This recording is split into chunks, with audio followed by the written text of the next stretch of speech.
Bismillahirrahmanirrahim. Assalamualaikum warahmatullahi wabarakatuh. Alhamdulillahirabbil alamin wassalatu wassalamu ala asrofil anbiya'i wal mursalin wa ala alihi washabihi ajmain. Asyhadu alla ilaha illallah wa asyhadu anna Muhammadan abduhu wa rasuluh. Allahumma shalli ala sayyidina Muhammadin wa ala ali sayyidina Muhammad.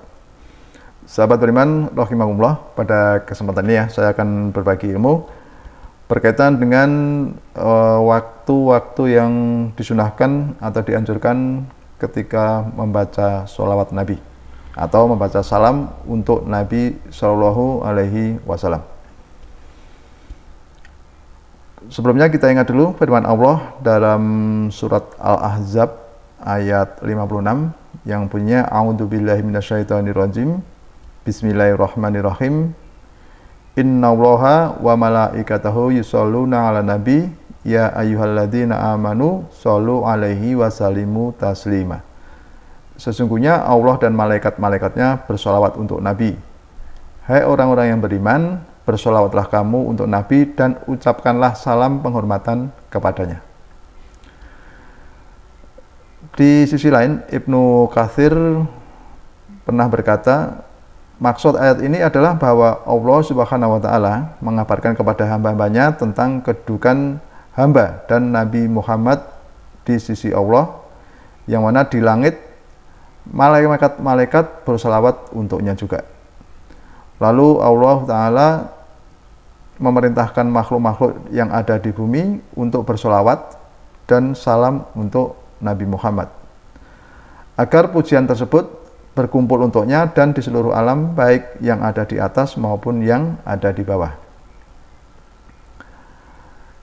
Ibnul Qayyim rahimakumullah berkata dalam bukunya yang berjudul Jala'ul Afham bahwa jika Allah dan malaikat-malaikatnya bersolawat untuk Rasulnya, maka hendaklah kalian juga bersolawat dan salam untuknya, karena kalian telah mendapatkan berkah risalah dan usahanya, seperti kemuliaan baik di dunia maupun di akhirat.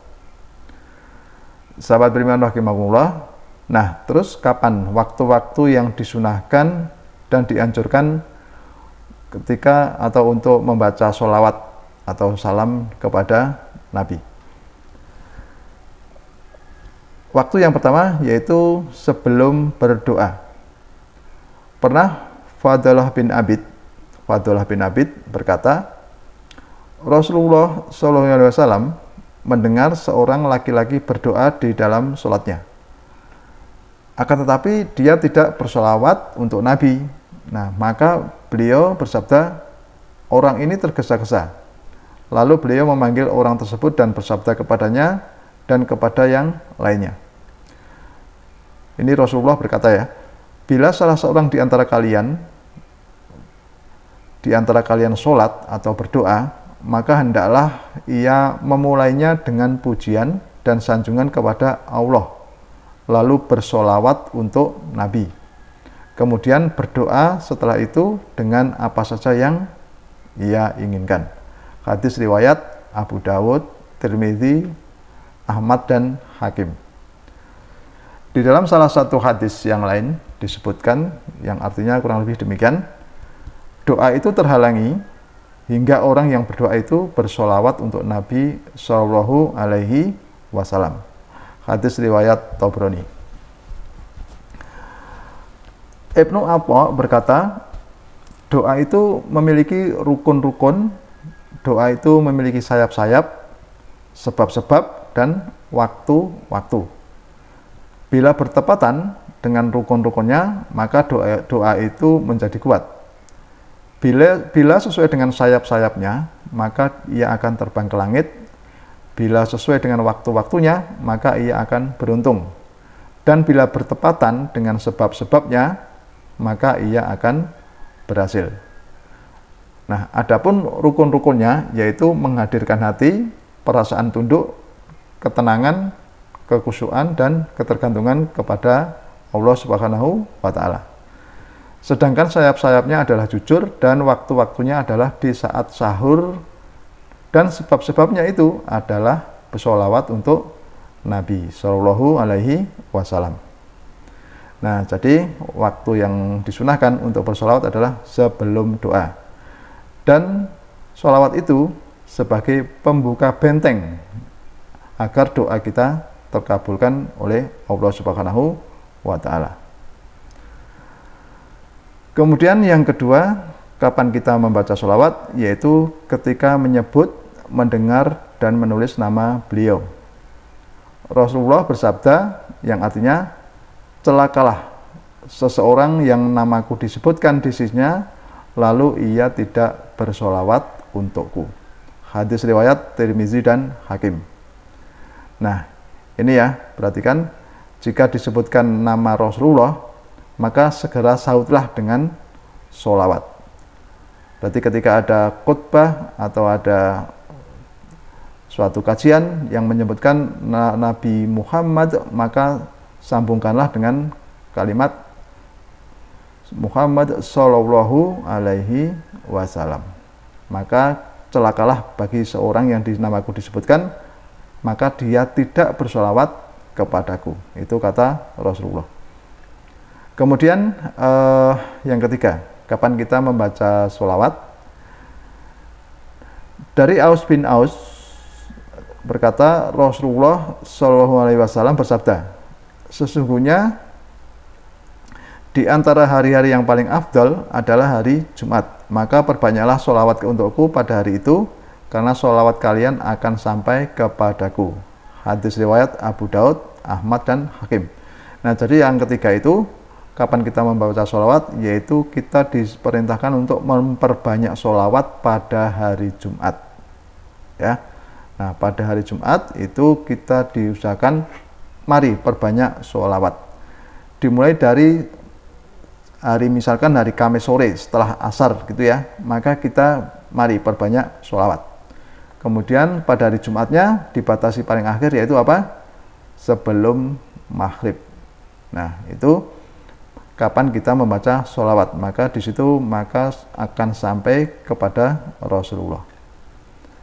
Kemudian sahabat beriman yang rahimakumullah, untuk yang keempat ya, yaitu kapan kita membaca sholawat. Sholawat untuk Nabi ketika menulis surat dan apa yang ditulis setelah basmalah. Nah, ini Al-Qadhi Iyad berkata, inilah saat-saat yang tepat untuk bersolawat yang telah banyak dilakukan oleh umat ini tanpa ada yang menentang dan mengingkarinya. Dan tidak pula pada periode-periode awal, lalu terjadi penambahan pada masa pemerintahan Bani Hashim. Nah, di sini perhatikan, lalu terjadi penambahan pada masa pemerintahan Bani Hashim, Daulah Abbasiyah, lalu diamalkan oleh umat manusia di seluruh dunia. Nah, ini di antara bukunya, yaitu di antara mereka ada pula yang mengakhiri bukunya dengan membaca sholawat. Nah, jadi ketika menulis surat dan apa yang ditulis setelah basmalah, maka kita ucapkan apa? Sholawat untuk Nabi. Yang kelima, ketika disunahkan membaca sholawat, yaitu pada saat apa? Ketika masuk dan keluar masjid. Dari Fatimah radhiyallahu anha berkata, Rasulullah bersabda, bila Anda masuk masjid, maka ucapkanlah Bismillahi wassalamu ala rasulillahi, Allahumma sholli ala Muhammadin wa ala ali Muhammadin, waghfir lana wasahhil lana abwaaba rahmatik. Yang artinya kurang lebih demikian, dengan nama Allah, salam untuk Rasulullah, ya Allah, sholawatlah untuk Muhammad dan keluarga Muhammad. Ampunilah kami dan mudahkanlah bagi kami pintu-pintu rahmatmu. Dan bila keluar dari masjid, maka ucapkanlah itu. Tapi pada panggilan akhir diganti dengan wasahhil lana abwaaba fadlik, yang artinya yang di akhir, dan mudahkanlah atau dan permudahlah bagi kami pintu-pintu karuniamu. Hadis riwayat Ibnu Majah dan Tirmizi. Nah, sahabat beriman, demikian tadi 5 waktu ya, 5 waktu yang disunahkan atau yang dianjurkan kita untuk membaca sholawat Nabi.